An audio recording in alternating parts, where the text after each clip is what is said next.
Il crée, il vibre, il raconte. Confidence d'artiste, en direct du Festival Off sur Speed Radio.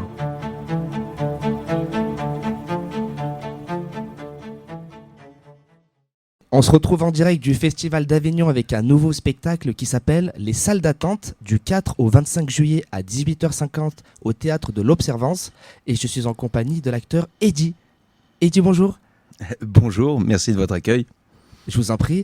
Alors, dites-nous plus un peu sur la pièce Les Salles d'attente. Qu'est-ce que les salles d'attente ? Alors, les salles d'attente, c'est effectivement les salles d'attente avec un S. Mais écoutez, c'est une comédie dramatique. Vraiment, il faut vraiment être concentré parce que il faut suivre. Ça bouge énormément, c'est très dynamique. 4 comédiens, 4 personnages, un cocu, un fou, la femme du cocu et une instable. Et j'ai vu un hérisson aussi, je crois, non ? J'ai vu l'hérisson. Effectivement, l'hérisson est un personnage très important dans cette pièce. Alors, ces 4 personnages viennent pour une consultation avec un médecin, tous pour des rendez-vous un peu différents, entre un psychologue, une thérapie de couple, une consultation vétérinaire, mais dans la même salle d'attente. Okay. Improbable. Ok. Ça n'a pas de sens. Et bien évidemment, dans l'attente, ces personnages sont vraiment totalement différents. Le couple, évidemment, est un peu, vous savez, comme quand il se passe des histoires un peu entre les couples. Le couple arrive un petit peu chafouin, on va dire, et ça va aller que en crescendo. Donc on part sur une tension et puis ça va augmenter de plus en plus. Exactement. Alors tous les personnages ne sont pas forcément en tension, mais la tension des uns et des autres va faire augmenter la tension. Et l'aboutissement n'est pas forcément celui qu'on attend. Il y a de multiples rebondissements, que ce soit de la part du fou, du couple notamment, et de l'instable. Et vous, Eddy, vous jouez quel rôle du coup ? Alors, moi, j'ai l'honneur de jouer le rôle du cocu. Ok.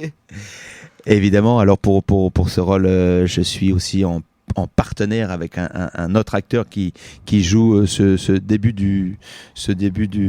d'Avignon, parce que je suis aussi sur un autre spectacle, mais ça on en parlera plus tard.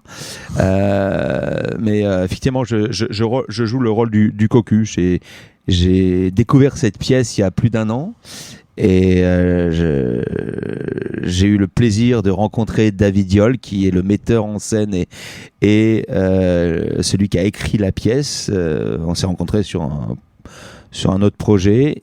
J'ai lu sa pièce et je suis tombé amoureux de cette pièce. À la lecture, j'ai eu du mal à aller jusqu'au bout parce que je ne faisais que rire. C'est plutôt bon signe. C'est plutôt bon signe. Au début, à vrai dire, je comprenais pas. Je l'ai relu et j'ai dit ça c'est pour des potes. Donc je l'ai contacté. J'ai dit, ça te dit qu'on aille faire Avignon ensemble. Et j'ai des potes. Ils sont prêts à travailler avec toi pour cette pièce qu'ils adorent. Et donc on l'a remontée. Ça a été un succès déjà à Avignon en 2022. Donc on part entre guillemets, pas gagnant, pas du tout, mais avec un petit avantage. En tout cas, on l'a pris. Et aujourd'hui, c'est en train de bien partir. Et donc ça fait 1 an que je travaille sur cette pièce avec David et les autres pour être prêt, dynamique pour cet Avignon. Ok, cool. Et j'imagine qu'avec une comédie comme ça, il y a des soirs où ça doit partir un petit peu en vrille. Si vous avez des petites anecdotes, des petits trucs qui, je sais pas. Un soir, vous me dites ça fait plus d'1 an et demi. Ah oui, alors... Un souvenir, ça peut être un bon souvenir, un mauvais souvenir, mais j'ai fait un souvenir. Ah, un souvenir... Je me souviens d'une dame qui était au premier rang avec son mari et c'était un petit peu, j'avoue, un petit peu tendu. C'était juste en face de nous et la dame qui a attrapé la main de son mari en lui disant mais écoute bien ce qu'ils sont en train de dire. et finalement ça s'est bien terminé parce que alors, je peux pas vous donner toute la finalité de l'histoire, mais eux-mêmes ont été tendus durant la pièce tout en rigolant, mais on voyait que c'était un rire jaune. Et à la fin de la pièce, ils sont venus nous voir et ils ont dit bon, nous étions un peu tendus ces derniers temps, mais votre pièce nous a permis de nous rapprocher. Ah, ça c'est le genre de commentaire que tout acteur adore. Mais extraordinaire, parce que c'est pas ce qu'on attend forcément. Nous savons que cette pièce, elle fait écho autant pour le couple du cocu, autant pour le fou que l'instable. Ça représente pas mal de palettes que l'on peut avoir à l'intérieur de nous ou dans nos vies. Et effectivement, ça fait énormément écho. Beaucoup de gens disent, finalement, la vie, cette pièce nous permet de relativiser avec la vie, de prendre un petit peu de temps et d'accepter parfois de voir les choses et d'accepter les choses qui nous arrivent et pour pouvoir en tirer un bénéfice bien meilleur plutôt que comme les trois singes. D'ailleurs, il y a les trois singes dans la pièce, celui qui ne veut pas parler, qui ne veut pas entendre et qui ne veut pas voir. Et bien souvent, nous les êtres humains, on les a tous à l'intérieur de soi. Écoutez, en plus j'ai le flyer juste en dessous de moi et je vois votre phrase « Attendre n'aura jamais été aussi problématique ». Moi je suis vraiment pas patient. Je comprends. J'aimerais qu'on parle de temps. Ah, de temps. Quelle est votre question précise? Êtes-vous quelqu'un de patient? Alors j'ai appris à l'être. J'ai appris à l'être de par mes voyages. De par ma vie. Si vous savez moi je cherche un petit tips, un petit truc pour m'aider. Alors vous aidez la patience, moi je l'ai appris en Inde avec le yoga, la méditation, j'ai vécu en Inde et des exercices de respiration. Des exercices de respiration et c'était lorsque j'attendais un bus sur le quai un quai de gare routière, il devait arriver à 14h. En Inde, il fait extrêmement chaud. Et il est arrivé à 17h. J'ai pris le bus et c'était pas le bon. Oh, tout ça. J'ai appris à la patience. Oui, avec ce genre d'aventure, oui. Voilà. Et puis évidemment, avec les exercices de respiration, ça aide. Vous savez, plus on se centre sur sa respiration et plus on est sur le moment présent. Et d'ailleurs, il y a un maître indien qui m'a dit. Je le sors dans un autre spectacle. Si tu maîtrises la respiration, tu maîtrises toute situation. Toute. Bon, maintenant, on sait sur quoi travailler. Merci. Voilà. Maintenant, j'aimerais 3 mots pour définir le spectacle. Ça peut être n'importe quoi, mais je veux 3 mots. Dynamique, puissant, perturbant. Parfait. Dans le bon sens du terme. Ok. Et du coup, je voulais parler un peu de tractage. Comment ça se passe dans les rues d'Avignon? Écoutez, dans les rues d'Avignon, moi, c'est un exercice que j'adore énormément, le tractage, de part de mon second métier, puisque je suis dans l'immobilier et ça en fait partie. J'aime ça. J'en parlais tout à l'heure avec David Yoll, donc le metteur en scène et l'écrivain des salles d'attente. J'aime aller au contact, j'aime parler et si je ne tracte pas, je me sens mal. Alors pour ceux qui n'aiment pas Avignon, c'est pas évident parce qu'il faut le faire tous les jours. Sacré exercice. Pour ma part, c'est entre 4 et 6 heures par jour. Et c'est un exercice d'ailleurs pour ceux qui sont timides, c'est très bien parce que ça nous aide, ça nous pousse, on est dans l'obligation de parler aux gens. Et c'est bien reçu. Je remercie le public qui doit être sollicité en permanence par le nombre de compagnies de spectacles, 1890 je crois cette année. C'est énorme et donc le public est patient, le public nous écoute. Ils viennent pas forcément mais ils viennent et évidemment ils font leur choix de spectacle. Et du coup je me dis, vous avez une petite phrase d'accroche, quelque chose qui pour faire venir au spectacle? Parce que je sens que vous avez une fibre un peu vendeur, un peu commerçant. Un peu commerçant. Ouais. Ah, j'ai le sens.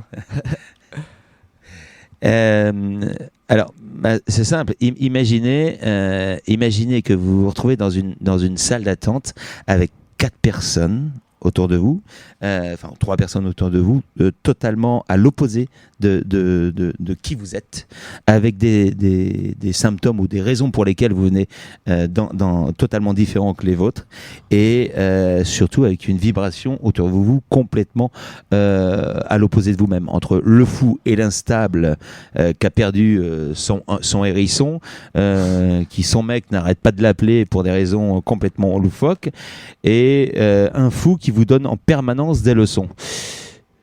Ça peut partir qu'en vrille. Faudra voir un spectacle. Pardon ? À de voir ça en spectacle. Ah, mais c'est extraordinaire. D'ailleurs, il y a une personne qui l'a vu 7 fois, qui est revenue le voir 7 fois, parce que ça va effectivement parfois très vite, que on peut peut-être louper des choses, et surtout des messages.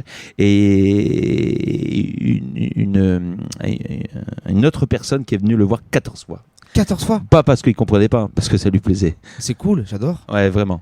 Et je me demande, entre Avignon et Paris, du coup, est-ce que c'est plus facile de jouer en province, plus difficile sur Paris?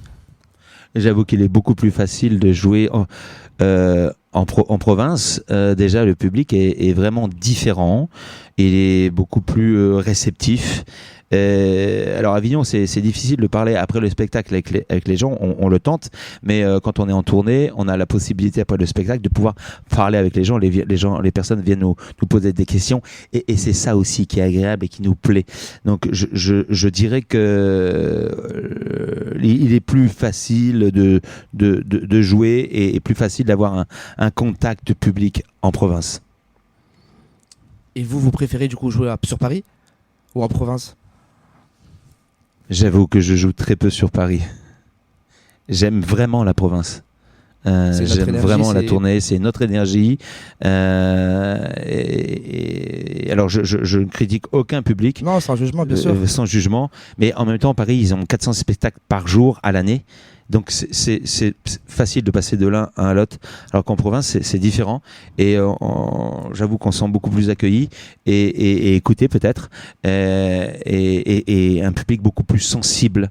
Donc pour des gens qui, comme les acteurs, ont une sensibilité apparemment un peu plus affûtée, on va dire, eh bien c'est vraiment plus agréable. Et là, le public d'Avignon, en tout cas cette année, je le vois sur celui-ci ou sur l'autre dans lequel je joue, il y a vraiment une écoute, une générosité. Et on tous, toute l'équipe, que ce soit Elsa Lelouch, Christophe Somme, Clémence Offray, Éric Fardeau et moi-même, on est très très heureux de pouvoir jouer ici à Avignon au théâtre de l'Observance. Super. Alors pour clôturer, on va partir sur le mot de la fin. Donc en gros, je vous coupe pas la parole et je vous laisse dire ce que vous voulez. Par rapport à ce que vous voulez. Par rapport à ce que je veux. Donc pas forcément du spectacle ou du spectacle, c'est ça? Ce que vous voulez, c'est vous le... Okay. Moi j'ai envie de vous dire, ça va être très très court, c'est pensez toujours à quel point vous êtes d'une grande valeur.